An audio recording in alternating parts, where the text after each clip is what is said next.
안녕하십니까 여러분, 꽃보다 취업 강원 대표입니다. 오늘은 여러분들에게 신의 직장, 기름집, 정유사, GS 칼텍스 채용 공고를 가지고 왔습니다. 쉽지 않은 도전이긴 하겠지만 무슨 의미가 있겠어요. 원서를 넣는다고 내가 돈을 내는 것도 아닌데, 그렇기 때문에 여러분들이 GS 칼텍스 꼭 놓치지 말고 이렇게 좋은 기업 도전하셔야 되겠죠. 사실 2025년이 굉장히 취업 시즌이 어려웠어요.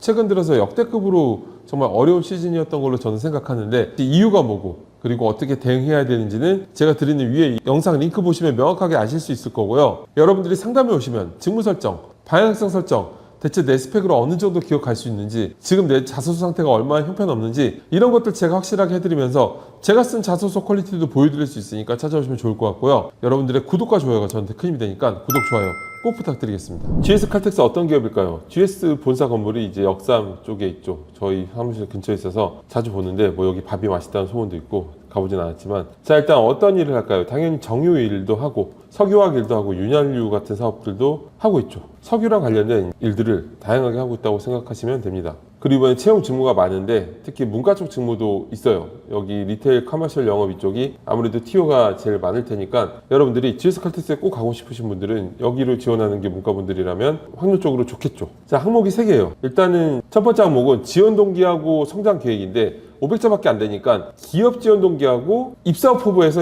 직무 커리어 플랜만 풀어내시면 돼요. 지원 동기는 기업 지원 동기하고 직무 지원 동기가 있어요. 일단 기업 지원 동기는 여러분들이 내가 그 회사에 대체 왜 가고 싶은지 그걸 먼저 나타내는 게 맞겠죠. 그래서 땡땡땡 기업에 이런 부분에 함께 하고 싶어 지원했습니다. 당연히 두 가지로 먼저 던지는 게 좋고요. 그 다음에 이 안에서도 총론과 강론 흐름으로 적으면 좋겠죠. 땡땡땡 기업의 총론적인 어떤 프라이드를 가질 만한 부분들, 그 다음에 또한 특히 이런 느낌으로 좀 구체적인 어떤 이 회사에 자랑할 만한 부분들을 풀어내시면 기업 지원 동기가 완벽하게 만들어지고요. 사실 기업 지원 동기는 좀 요식행위 같은 거로 생각하시면 돼요. 채용 담당자가 기업 지원 동기에 대해서 뭐 얼마나 대단한 분석을 바라겠어요. 그래도 고백은 하고 사귀어야 되겠죠. 그래서 기업 지원 동기를 풀어내시면 되는데, 그런데 좀 보면은 이상한 얘기를 하는 사람들이 있어요. 직무 얘기부터 써야 된다니 뭐 공식처럼 생각하시는 분들이 있는데, 그런 것보다는 어쨌든 자소서는 특별한 형식을 쓰는 것보다 기본적인 형식으로 잘 쓰는 게 제일 중요하거든요. 그래서 당연히 지원 동기를 쓰라고 했으니까 그 안에서 내가 왜 지원했는지부터 풀어내는 게 채용 담당자가 어떤 고민 없이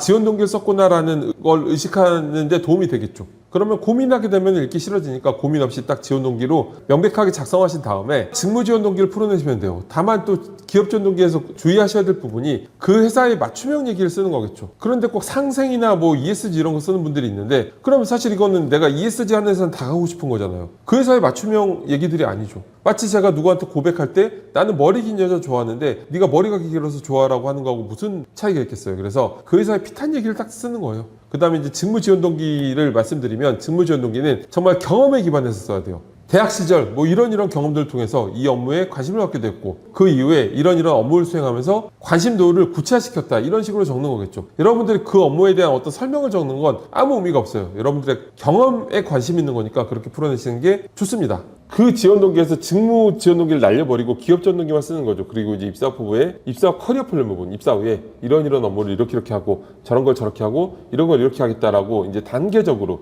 그렇게 풀어내시면 500자로 너무 좋을 것 같고요. 그리고 2번 항목을 말씀드리기 전에는 제가 자소서 경험 항목에 대한 말씀 먼저 드리고 싶어요. 자소서 경험 항목은 직무 역량 항목과 스토리적인 항목이 있습니다. 직무 역량 항목은 직무와 직접적으로 관련 있는 경험들을 타이트하게 풀어내면서 전문성을 어필하는 건데, 스토리적인 항목 같은 건 절대 아니에요. 그래서 타이트하게 경험을 나열하면 되는데, 보통 어떤 경험들이 있을까요? 중고신임 인턴 같은 업무 경험이 있을 수 있고, 관련 대외 활동, 관련 프로젝트 경험, 또는 뭐 데이터 역량, 업계 관련된 경험들, 이런 것들이 있을 수 있겠죠. 그런데 500자일 때는 저는 추천드리는 게 직무 경험을 쓰는 게 제일 좋아요. 중고신임이나 인턴 같은 경험을 쓰면서 직무 경험을 통해서 업무 인사이트를 향상시켰다, 이걸 풀어내시는 게 제일 좋고, 7, 800자일 때는 이거 500자 하나에 다른 역량을 또한 뭐 2, 300자 정도 써서 두 가지를 소제목으로 구분하면 제일 좋겠죠. 그런데 스토리적인 항목 같은 경우에는 일반적으로 인재상 항목이라고 하는 건데, 이건 구조가 명확해요. 내가 어떤 사람인지를 보여줘야 되는 거니까 나의 어떤 역량을 하나씩 어필하면 되는 거죠. 열정을 발휘했던 경우에는 열정을 쓰시면 되고,